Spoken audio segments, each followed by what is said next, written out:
Can you hear me? Yes. Yeah. Thank you, Rupert. Thank you and all the friends for such a wonderful experience. And my question is, I don't know if I'm correct, but your personality strikes me as someone who's naturally quiet and reserved, and somebody who's very comfortable being alone on his own. And I don't know if it's correct. Correct me if I'm wrong.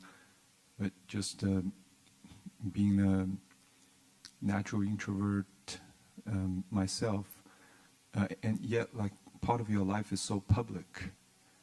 I'm just curious how the process of sharing this understanding with the world affected your character.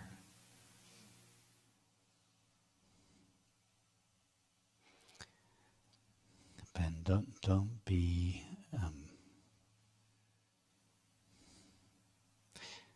misled by my reserved character. That's just the veneer of my English conditioning. Inside, my heart is completely on fire. And I love people. I love the world. I love activities in the world. Nothing makes me happier than sharing this understanding with you and taking this journey together with you. And actually, our gatherings over the last 10 years or so have helped me to come out of my shell a little bit. Because my shell was just a thin veneer. That's what you learn in 10 years of English boarding schools. So you've all helped me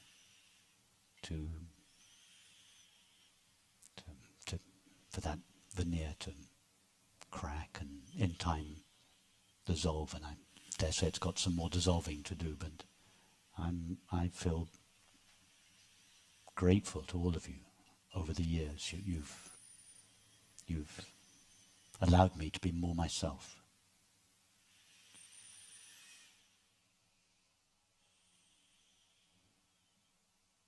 You see, some people, I used to think this, till I started speaking about these matters. I used to think that the teacher was a kind of extraordinary sort of person, unlike all the rest of us, and that had some extraordinary kind of knowledge. And that a teacher came to a gathering like this, full of special knowledge, and just kind of handed it out day after day. And that's so far from how it is. The so-called teacher, I don't like the word, the friend, has no special knowledge and comes to a gathering like this empty, ordinary. And it is our friendship. It is this meeting that creates the teaching. And by the teaching, I don't just mean the verbal teaching. That's just a part of the teaching, a relatively small part of it. By the teaching, I mean everything that takes place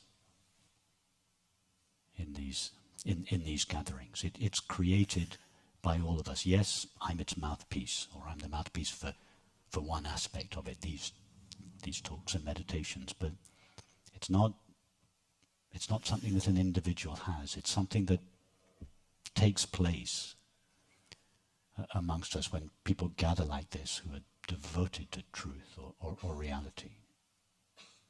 And I've noticed over the years that, and many of you who've been tending these retreats for a long time, some of you since the very beginning, whatever it was, 12 or so years ago, that the teaching has changed, the expression of the teaching has changed.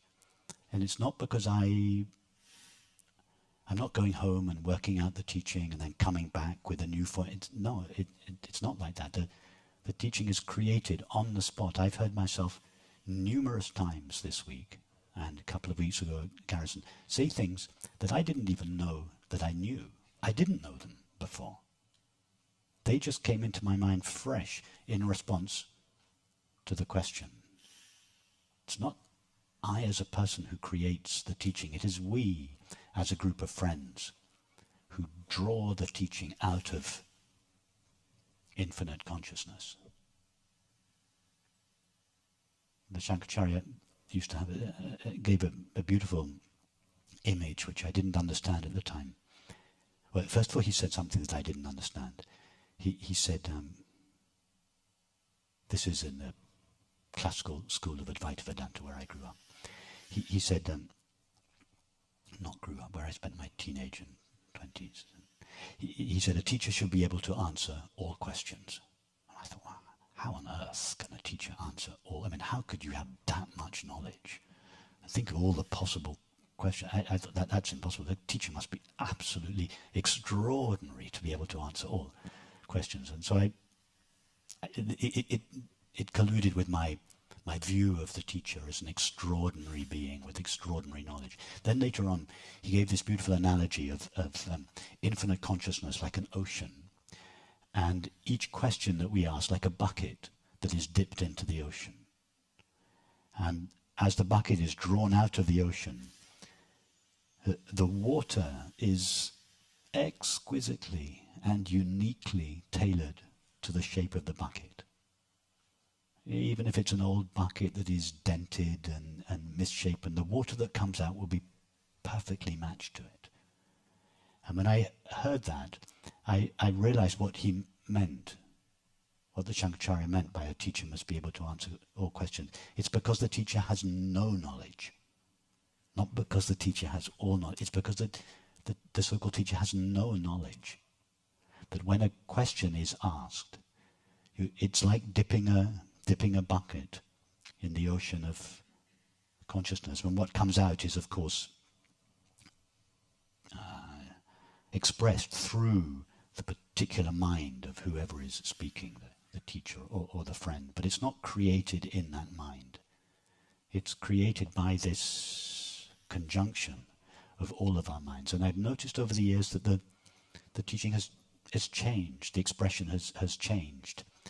And I've never felt it more strongly than I have this week and 2 weeks ago at Garrison.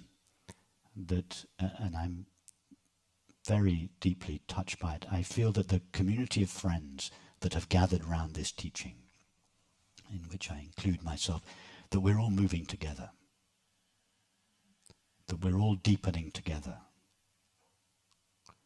You know, I used to think when I started a retreat, okay, we have to start in the shallow end, and we'll just slowly, step by step, we'll go into the deep end. Here, we start in the deep end on the first night, and we just stay there. We've never gone back to the shore. We've just gone deeper and deeper. And that's because all of you that come here, you've either been here for several years, or you've done your research on YouTube and in your previous conditions. So everybody that is attracted here, and it's no coincidence, so it's not random, all of us, we've all been attracted here because of our particular love of truth. So it's a very unique collection of people, and I feel we're all of us, and I don't just mean the people in this, all of you in this room, I mean the people at Garrison and the friends that have gathered around, the community, the loose, informal community of friends that have gathered around this understanding. I feel we're all moving together, myself included. We're all moving together and we're going deeper. And that's something that's very unique about these gatherings. It's something that it happens on Zoom, it happens on the online meetings, but not to the extent. I feel that these gatherings are the place where to say that, I don't mean the real teaching. That implies that the real teaching is not expressed on Zoom. It is, but there's something more that takes place here when we gather like this in friendship, and I want to go more in this direction. However many years I have, this is the direction I want to go in. I want to make the teaching available to millions of people inexpensively or for free online, and then for a small group of friends to gather in places like this and to deepen our understanding together.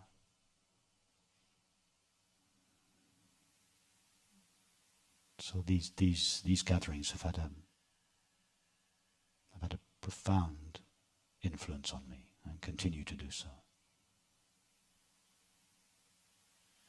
I know you all feel grateful to me, but you don't know how grateful I am to you.